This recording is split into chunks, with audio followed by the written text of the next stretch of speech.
നമസ്കാരം. അഭിനയം പ്രൊഫഷനായി തെരഞ്ഞെടുത്തതിന് ശേഷം ഏറ്റവും കൂടുതൽ സൈബർ ബുള്ളിങ്ങും വിമർശനങ്ങൾ നേരിടേണ്ടി വന്ന വ്യക്തിയാണ് നടൻ കൊല്ലം സുധിയുടെ ഭാര്യ രേണു. ഭർത്താവിന്റെ മരണശേഷം പലവിധ ജോലികൾക്ക് രേണു ശ്രമിച്ചിരുന്നു. പരിചയക്കുറവ് മൂലം ലഭിച്ച പല ജോലികളും ചെയ്യാൻ കഴിഞ്ഞില്ല. പിന്നീടാണ് പാഷനായ അഭിനയം പ്രൊഫഷനാക്കണമെന്ന് രേണു തീരുമാനിച്ചത്. തുടക്കം നാടകത്തിലൂടെയായിരുന്നു. നിരവധി വേദികളിൽ പ്രൊഫഷണൽ നാടക ആർട്ടിസ്റ്റായി രേണു പ്രകടനം കാഴ്ചവെച്ചു. നാടകത്തിൽ രേണു സജീവമായതോടെ മ്യൂസിക് വീഡിയോകൾ, ഷോർട്ട് ഫിലിമുകൾ എന്നിവയിലേക്ക് അവസരം വന്നു തുടങ്ങി.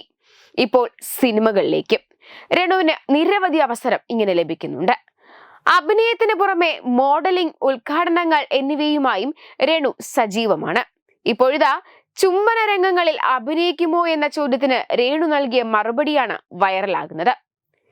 ഡീപ് ലിപ് ലോക്കിനോട് താല്പര്യമില്ലെന്നും ചുണ്ട് ജസ്റ്റ് മുട്ടിക്കുക മാത്രം ചെയ്യുന്ന സീനാണെങ്കിൽ ചെയ്യാൻ റെഡിയാണെന്നും സോഷ്യൽ മീഡിയയിൽ രേണു പങ്കുവെക്കുകയാണ്. ഉമ്മ കൊടുക്കുന്നതിനോട് തന്നെ താല്പര്യമില്ലാത്തയാളാണ് ഞാൻ, പിന്നെ എങ്ങനെയാണ് ലിപ് ലോക്ക് ചെയ്യുന്നത്?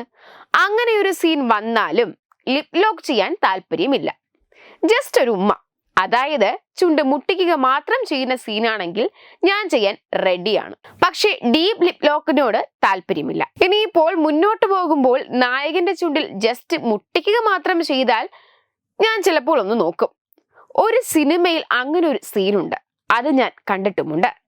ഏതായിരുന്നുവെന്ന് ഓർക്കുന്നില്ല. അതിൽ ചുണ്ട് ജസ്റ്റ് മുട്ടിക്കുക മാത്രമേ ചെയ്യുന്നുള്ളൂ. തീവണ്ടി സിനിമയിലത് ലിപ് ലോക്കാണ്. ഞാൻ ഉദ്ദേശിച്ചത് മുട്ടിയില്ല എന്ന രീതിയിൽ ചുംബന സീൻ അഭിനയിക്കുന്നതിനെ കുറിച്ചാണെന്നും രേണു പറയുന്നു. ഇതിനോടകം നിരവധി ഷോർട്ട് ഫിലിമുകളിലും റീലുകളിലും അഭിനയിച്ചിട്ടുണ്ടെങ്കിലും ചുംബന സീനുകളിൽ രേണു അഭിനയിച്ചിട്ടില്ല. ദാസേട്ടൻ കോഴിക്കോടിനൊപ്പം കെട്ടിപ്പിടിച്ചുള്ള പ്രണയരംഗങ്ങളിൽ അഭിനയിച്ചതിന് വളരെ ക്രൂരമായ രീതിയിലുള്ള ട്രോളുകളും വിമർശനങ്ങളുമാണ് രേണുവിന് നേരിടേണ്ടി വന്നത്. ചുംബന രംഗങ്ങളിൽ അഭിനയിക്കുന്നതുമായി ബന്ധപ്പെട്ടുള്ള തന്റെ നിലപാട് വ്യക്തമാക്കിയതിന്റെ പേരിലും വലിയ വിമർശനമാണ് രേണുവിന് ലഭിക്കുന്നത്. തനിക്ക് അഭിനയിക്കാനായി വരുന്ന അവസരങ്ങൾ ചോദിക്കുന്നത് കൊണ്ട് ലഭിക്കുന്നതല്ലെന്നും രേണു പറഞ്ഞിരുന്നു. തന്നെ തേടി വരുന്ന അവസരങ്ങൾ താൻ ചെയ്യുന്നുവെന്ന് മാത്രമേ ഉള്ളൂവെന്നും രേണു വ്യക്തമാക്കിയിരുന്നു. 32-കാരിയായ രേണു ഇതുവരെ ചെയ്ത ഷോർട്ട് ഫിലിമുകളും മ്യൂസിക് വീഡിയോകളുമെല്ലാം വൈറലാവുകയും ട്രെൻഡിങ്ങിൽ ഇടം പിടിക്കുകയും ചെയ്തവയാണ്.